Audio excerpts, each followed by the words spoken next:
Bienvenue dans cette nouvelle édition du QG Weekend. Au sommaire de l'actualité, à la polémique autour du report du scrutin présidentiel du 23 au 30 décembre 2018, s'ajoute maintenant celle autour du débat politique télévisé en République démocratique du Congo. Martin Fayulu, candidat de la coalition Lamuka, se dit prêt pour cette étape. La Commission économique des Nations Unies pour l'Afrique et l'Union européenne concluent un accord pour appuyer la réalisation de la zone de libre-échange continentale africaine. Accord qui prévoit notamment la création d'un observatoire du commerce africain. Et puis le FMI a approuvé un nouveau décaissement en faveur du Gabon d'un montant de 49,5 milliards de francs CFA. Cette somme permettra au pays de poursuivre l'assainissement de ses finances publiques. Mais tout d'abord, à Madagascar, la CENI a procédé à la publication des tendances de l'élection présidentielle en direct sur son site internet ce samedi. Tendance qui place pour l'instant Ange Radjoel en tête avec 55% des voix devant son concurrent Marc Ravalomanane avec 45% des suffrages. Des tendances que le clan Ravalomanane remet en cause. L'équipe du candidat 25 estime que via la publication de ces tendances et non des résultats provisoires, la CENI participe à la manipulation de l'opinion publique. Le parti de l'ancien président Marc Ravalomanane a d'ores et déjà mis en place sa cellule de crise. La campagne pour l'élection présidentielle du 30 décembre s'est achevée le 21 décembre en République démocratique du Congo. Cependant, les candidats attendent toujours le débat télévisé promis par le Conseil supérieur de l'audiovisuel du pays. C'est le cas de Martin Fayulu qui se dit prêt à défendre son projet devant les Congolais. Les précisions de Nathalie Mo. Le candidat pour la présidentielle de la coalition de l'opposition Lamuka, Martin Fayulu, veut montrer à l'électorat congolais la viabilité de son projet de société. Pour lui, le meilleur moyen d'y parvenir est la diffusion d'un débat télévisé sur toutes les chaînes de télévision et de radio de la République démocratique du Congo. Une revendication intervenue à 4 jours de la clôture de la campagne électorale dans le pays. C'est vrai, la campagne a été caractérisée par plusieurs troubles. C'est dans l'intérêt de tous les candidats, c'est dans l'intérêt de toute la population d'avoir ce débat-là. Pour l'élection présidentielle en RDC, 19 candidats s'affronteront le 30 décembre 2018. L'électorat demeure partagé entre les différents candidats. Le scrutin est néanmoins présenté comme celui de la première transition pacifique dans le pays.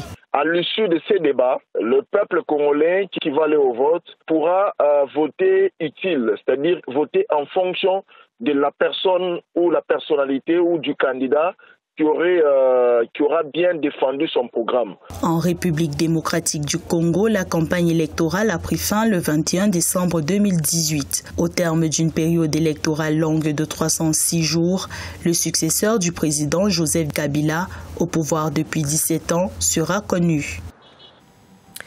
La mission d'observation de la CEDEAO a validé ce vendredi 21 décembre les élections législatives togolaises du 20 décembre.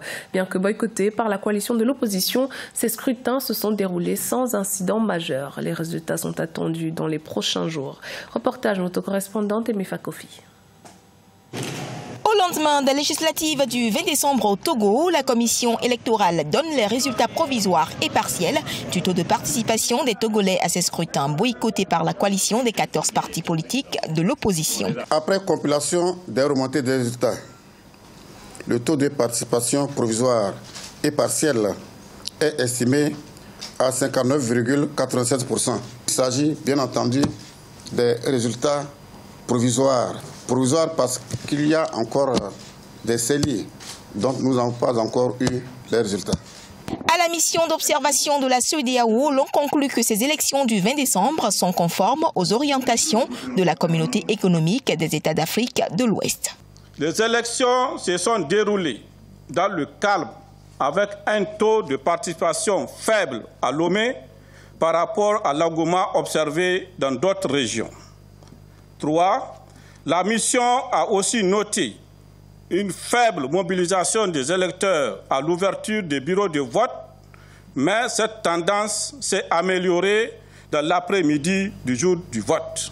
Le taux de participation provisoire à ces législatives ne fait pas l'unanimité au sein de la population togolaise qui disposera désormais d'un nouveau parlement. La coalition de l'opposition, elle, parle d'environ 5% du taux de participation des Togolais aux législatives. Un seul constat, et ça tout le monde est unanime là-dessus, les Togolais ne se sont pas bousculés pour aller voter. La suite, on aura une Assemblée nationale, qu'on le veuille ou non. On aura des députés légalement élus à l'Assemblée nationale, mais des députés qui n'auront pas une légitimité digne du nom. La commission électorale a 6 jours pour proclamer les résultats provisoires de ces législatives qui sont loin de mettre un terme à la crise politique dans le pays. On ne l'avait plus entendu depuis 2013. Ce samedi 22 décembre, Karim Wade, le fils de l'ex-chef de l'État sénégalais Abdoulaye Wade, est sorti de son silence. En exil au Qatar, il souhaite présenter sa candidature à la présidentielle de février 2019. Une candidature qui a de fortes chances d'être rejetée en raison de sa condamnation. Via un message posté sur les réseaux sociaux, Karim Wade appelle au rassemblement pour contrer le président Macky Sall. Un nouvel accord pour soutenir la zone de libre-échange continentale africaine a été signé entre la Commission économique des Nations Unies pour l'Afrique et l'Union européenne. D'une valeur de 3 millions d'euros, il devrait permettre d'accompagner les stratégies nationales de mise en œuvre de la ZLECA et développer l'e-commerce intra-africain. Les précisions de Sam Victor Assidji. La Commission économique des Nations Unies pour l'Afrique et l'Union européenne ont signé un accord de 3 millions d'euros, soit 1,987 557 354 francs CFA. C'est dans l'optique d'appuyer les stratégies nationales de mise en œuvre de la ZLECA, zone de libre-échange continentale africaine, avec un accent particulier mis sur le numérique. Les objectifs du développement durable exigent que nous fassions passer le développement à l'ère numérique. Nous devons également intégrer le continent numériquement pour que l'Afrique soit plus diversifiée et plus prospère. Des spécialistes estiment que l'avenir de l'e-commerce en Afrique dépend du développement des réseaux numériques, télécoms ou électriques non encore acquis. Selon le cabinet McKinsey & Company, ce secteur pourrait peser 75 milliards de dollars en Afrique d'ici à 2025.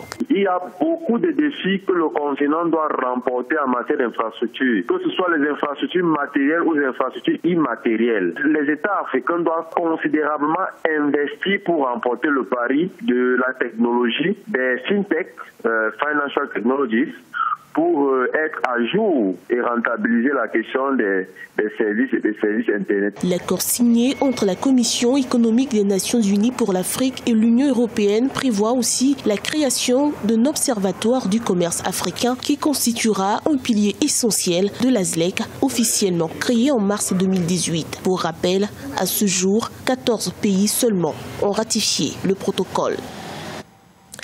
49,5 milliards de francs CFA vont être décaissés par le Fonds monétaire international en faveur du Gabon. Une aide financière qui vise à rétablir la stabilité macroéconomique du pays et à maintenir une croissance inclusive. L'initiative du FMI répond aux besoins du programme de réforme économique lancé par le Gabon. Les précisions avec Ange Nomenio. Le Fonds monétaire international approuve un nouveau décaissement de 99 millions de dollars en faveur du Gabon. Selon l'institution financière, ce nouveau financement a pour objectif de rétablir la stabilité économique et de jeter les bases d'une croissance inclusive. Une initiative qui entre dans le cadre d'un programme de réforme économique lancé par le pays. Cet accord de décaissement rentre dans un programme financier. Ça veut dire qu'il n'a pas la prétention de rééquilibrer de manière définitive les comptes du Gabon, encore moins d'améliorer les conditions de vie des Gabonais. Sur le plan social, les efforts du gouvernement gabonais ont eu des répercussions peu positives. Le coût de la vie reste assez élevé. Le revenu des Gabonais demeure à la baisse depuis un certain moment. Depuis 2017, le Gabon a lancé un plan de relance économique visant à contenir les déséquilibres macroéconomiques et budgétaires et à stimuler la croissance. Mais les efforts de diversification de son économie, toujours dépendante des matières premières, restent encore très limités. Cette forte dépendance est simplement le résultat de l'échec des politiques antérieures de diversification. Parce que les bons résultats du secteur pétrolier dans ce pays, dans les années antérieures, ont eu pour effet de bureaucratiser l'économie gabonaise au détriment des secteurs productifs comme l'agriculture. Les réformes menées par le Gabon sont soutenues par la communauté internationale à travers notamment un accord triennal de 655 millions de dollars.